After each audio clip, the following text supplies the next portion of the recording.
The MFR Naloxone program is designed to be administered to patients in respiratory arrest post-opioid overdose. Naloxone is to be used only if you are unable to ventilate the patient adequately with a bag valve mask and oropharyngeal or nasopharyngeal airway.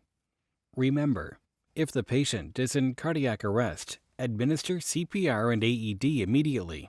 Naloxone is not to be used for a patient in cardiac arrest.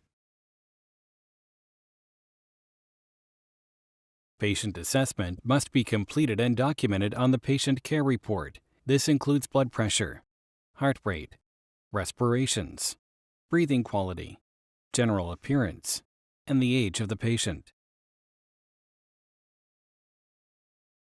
Signs and symptoms of an opioid overdose are not limited to, but they may include respiratory depression or respiratory arrest, drowsiness, an altered level of consciousness, unconsciousness, pinpointed pupils, bradycardia, or hypotension.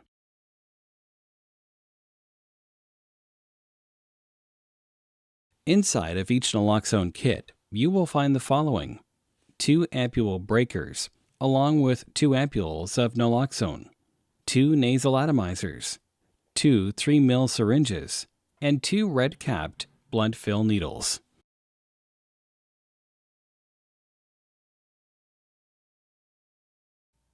While wearing gloves, responders will prepare the naloxone nasal spray in the following manner. Open the naloxone kit and place a red blunt fill needle on a 3 cc syringe. Please note, the ampule of naloxone has a white dot on one side.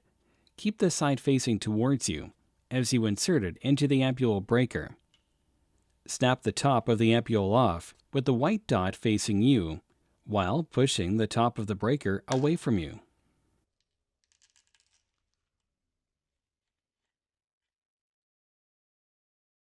Remove the red cap from the blunt fill needle. Now place a needle inside the ampule on an angle until it reaches the bottom. Slowly draw all of the medication into the syringe and replace the red cap back on the blunt fill needle. Unscrew the blunt fill needle and replace it with the nasal atomizer.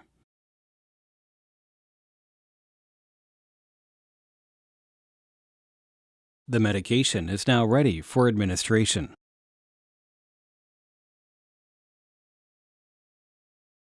Lay the patient on their back if possible, and gently insert the tip of the nozzle into a nostril until either side of the nozzle is against the bottom of the patient's nose.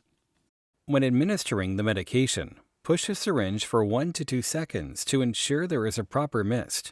Each dose contains 0.4 milligrams naloxone hydrochloride in 1 milliliter nasal spray. 1 entire spray in one nostril is 1 dose.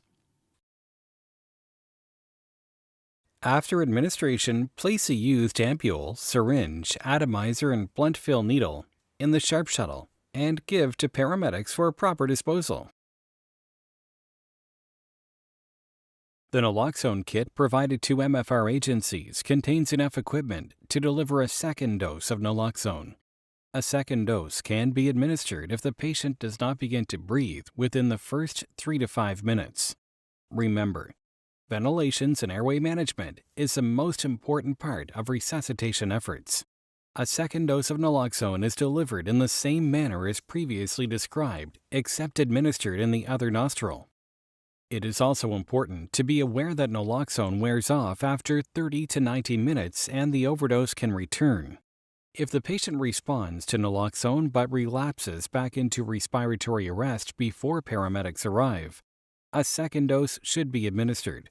Again, the second dose of naloxone is delivered in the same manner as previously described for the initial dose, except administered in the other nostril.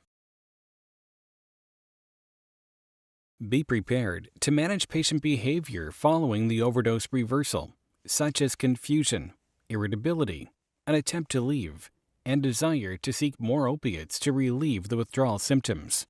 If the patient starts breathing again and it is safe to do so, position the patient in the recovery position. Administer oxygen via non-rebreather mask. Encourage the patient to accept medical care if they are resisting medical assistance. Naloxone can also cause the patient to go into acute withdrawal. Common signs of withdrawal can include, but not limited to, vomiting, agitation, weakness, sweating, and shivering. All healthcare providers who have direct patient contact must wear proper PPE. Ensure that there is an escape path between the provider and patient. Exit the area and contact EHS if the patient or any person on scene becomes aggressive or violent. If a white powdered substance of unknown origin is found, treat as a hazardous materials incident and exit the scene.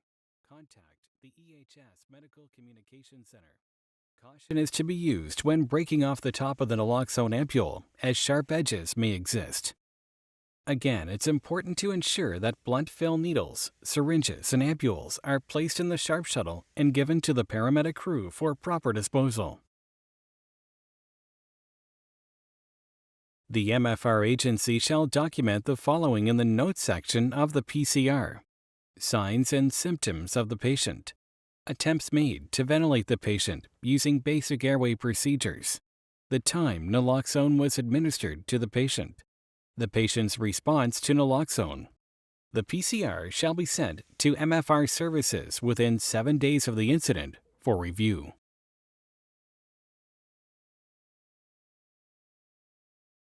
Naloxone kits must be kept in the EHS-supplied containers with the following criteria.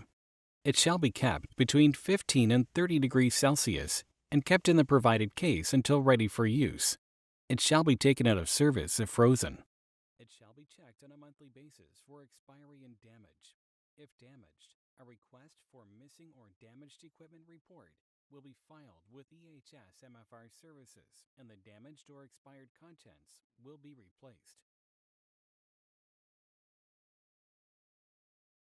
Please note, if naloxone is administered prior to paramedic arrival, the MFR agency must update the Medical Communication Center. The report shall note that naloxone was administered and the patient's status post-administration.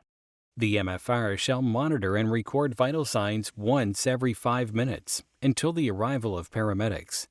At the time of arrival, MFRs shall give a detailed report, ensuring the paramedics are aware that naloxone was administered and the time of administration.